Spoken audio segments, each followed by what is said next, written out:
Hello, I will be teaching you guys how to add audio or a video clip into your Edulastic assignments. So these are some of the Edulastic assignments that I have created. So let's say I want to go back in and add in the audio. So I'm going to click on the one I want to edit, and then I'll go to details, and then these are the questions that I have for this assignment. So what I'm going to do is I'm going to click on each question, and then I'm going to click on the pencil to edit it. And then up here in the top is where I want to put in my video. So I usually put it before the question so that it's at the top of the page for students to see. And then if you look, our toolbar inserts in, and you can see this insert video clip. And this is the button that you want to use. So there's a video URL that you can put in here, an embedded code, or what I have been using is this drop video, because when I click on a drop video, it goes to my documents that I have here. So before you insert in your video, you're going to have to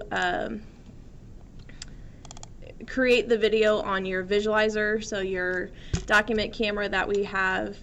And if you don't know how to record videos on here, you go down to this camera button and click on the arrow, and then you click on the record button. And what I have done is you can cover your camera with your finger to make it dark if you don't want them to see anything, or I have also put up a piece of paper and taped it to my document camera to make it dark, because I don't want my students to see anything, I just want them to hear my voice. So if I were to hit record, I can start recording, and when I'm finished recording and I read all my questions, I'm going to hit the end button, and it's gonna prepare it for me. Oh, well, now it's recording now. So you say what you want to say, make sure your Chromebook is up with the question so that you can read it as you're recording. Then when you're finished, you'll hit that stop button, and it will save it to wherever you had it to save at. So then you'll go back to Edulastic,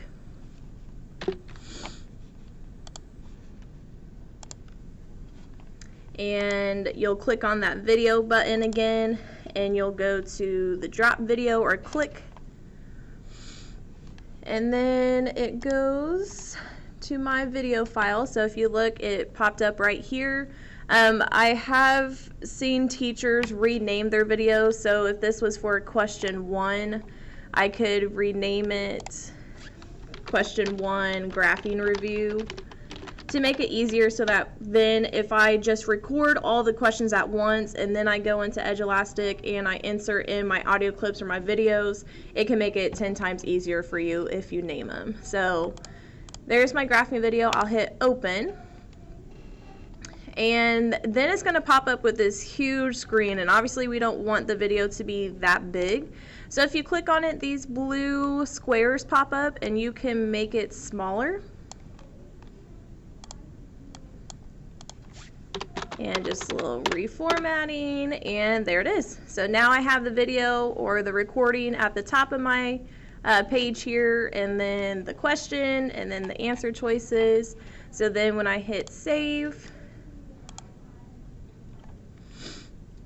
and I can view it as a student just to make sure it worked, the video clip is there, and then everything works. So that's how you do it. If you have any questions, just let me know, and I would be happy to help you.